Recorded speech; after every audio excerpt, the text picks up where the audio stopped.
In 10 minutes, I'll show you why Adobe is a buy. The market is currently pricing Adobe like AI is going to make them go bankrupt. But Adobe is partnering with all the major AI companies to enable additional capabilities within their products. And we're already starting to see it in their numbers. Stay locked in for the next few minutes so you can fully understand this critical long term correlation that presents us individual investors with the great buying opportunity. In this video, we'll start off with showing the market disconnect between the revenue and profitability growth and the stock price of Adobe. Next, we'll dive into a Morgan Stanley study that shows what's the true measure for a long term increase in stock price. Next, we'll dive into a couple other charts to show the health of Adobe's business. And then finally, we'll close out with what my projections are for Adobe. To start off, this is one of the greatest charts to show when there's a disconnect in the market with the overall stock price of a company. So this chart, we're looking at the stock price as well as the EPS, so the profitability of the company. Generally, both of these will uptrend or downtrend typically in the same direction and stay fairly close together. But what we see right now is there's actually a huge divergence that is starting between the stock price and profitability. This is what presents us individual investors with a great opportunity because in the long run, the stock price will generally get back in line with the profitability. Currently, the market is viewing that the AI companies are going to be pushing these software stock companies out. But the interesting thing is, if we look 2 years out, these are based on analyst projections. And what we're seeing is analysts are projecting that their profitability is going to start really re-accelerating in the years to come. So I don't know about you, but this doesn't really exactly look like a company that is going to go bankrupt anytime soon due to AI. Before we dive into any other of the charts, let's go ahead and hop back over to looking at what that Morgan Stanley study was. So before we get into the Morgan Stanley study, one of the famous quotes from Peter Lynch, maybe one of the greatest investors of the current era, he said, I don't think people understand there's a 100% correlation with what happens to a company's earnings over several years and what happens to the stock. What he's saying here is, as long as the company continues to execute and their earnings continue to improve, over the long run, the stock will improve as well. There can only be a disconnect in the market for so long. So, what this is really saying is don't focus on any short term measures that are outside of the company's control. Focus on the company's fundamentals, and eventually the market will self correct itself. Diving into that study that Morgan Stanley did, they were looking at what were the key drivers of long-term stock performance.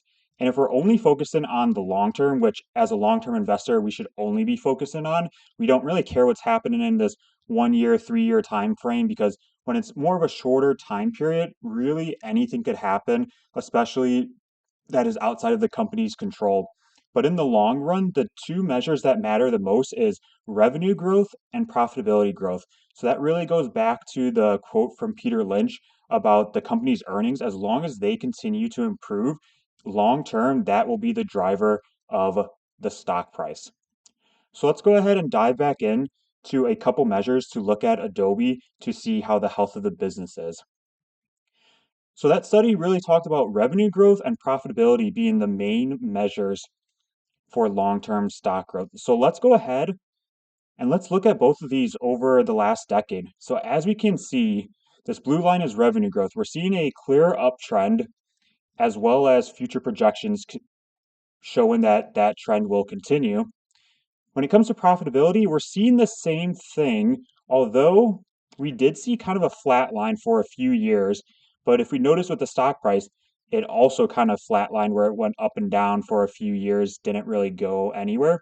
So that's understandable because profitability was flatlining. But what did we see this most recent year? A reacceleration of profitability.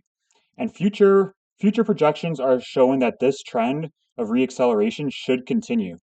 But what do we see with the stock price? It is continuing to trend down.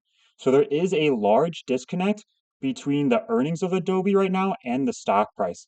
And as we know in the study, the thing that matters for driving stock price in the long run is earnings growth. So when we're looking at revenue and profitability.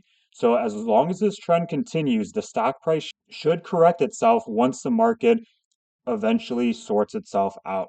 So let's go ahead and look at another chart. So what we're going to look at here is revenue growth compared to valuation. So what we're seeing over the last decade is revenue is continuing to uptrend and is projected to continue that.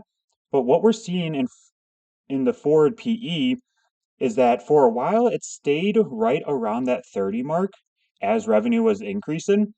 But what we're seeing is even as these numbers are starting to increase, we're starting to trend way downward now. And what we're actually seeing is in the past decade, we are at the cheapest valuation that Adobe has seen, even though revenue and profitability is at an all-time high. Now, last chart I'd like to look at is the cash and debt. So we want to make sure that they have more cash than debt. So this will be one call out. In 2025, that debt was increasing. So that's the purple line here for long-term debt. And it was getting up to about equal, maybe even slightly above cash, which is not something we want to see. We want to see this cash position stay higher than debt. And what we do see in the most recent quarter is we do see that they're starting to correct this a little bit.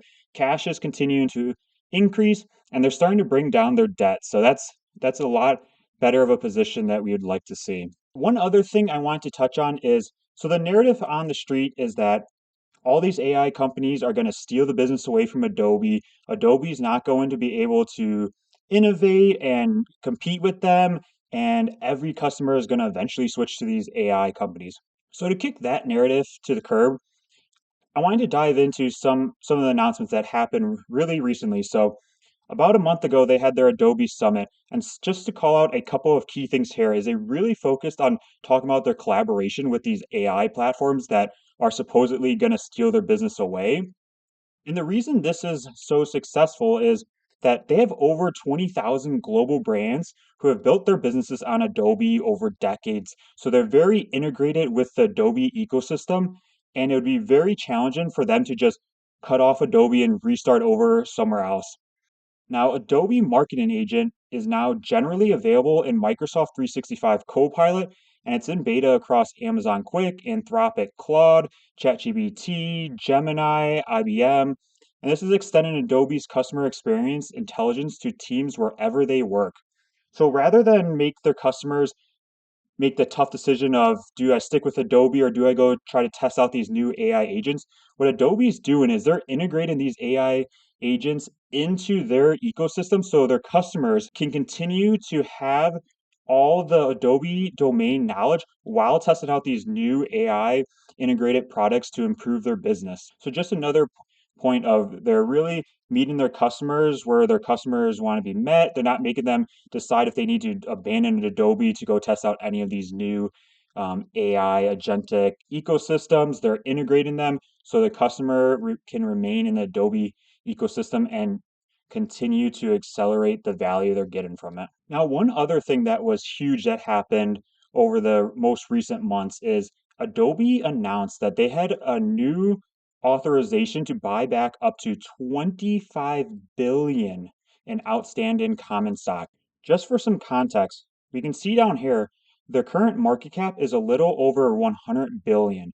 So if they're authorized to be buying up to $25 billion between now and 2030, that's about 25% of the company's outstanding shares. So that's only going to be more valuable to an investor in Adobe because as they retire more shares, the amount of shares you own, the piece of the pie of ownership that you own in Adobe will continue to grow as they take more shares off. So finally, let's go ahead and get into my projections of what I see happening with Adobe. I project them growing at about 10% on the top line and 10% on the bottom line. So in this 2027, I put 2% just because the number that was put in is based on analyst estimates for 2026.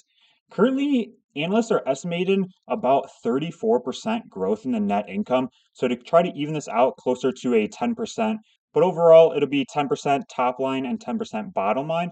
If they're able to keep the double digit growth, then a 20 to 25 PE would be very fair for them.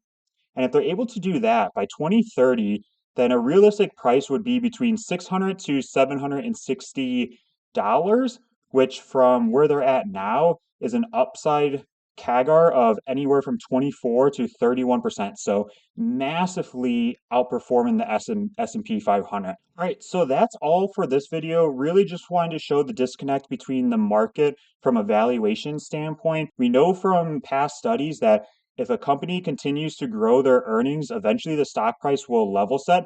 So this presents Adobe as a huge buying opportunity. So let me know down in the comments below, are you a buyer of Adobe? If not, let me know why you don't like Adobe at these current valuations. If you like this content, hit that like button and hit that subscribe button, and I'll see you in the next one. I appreciate you watching.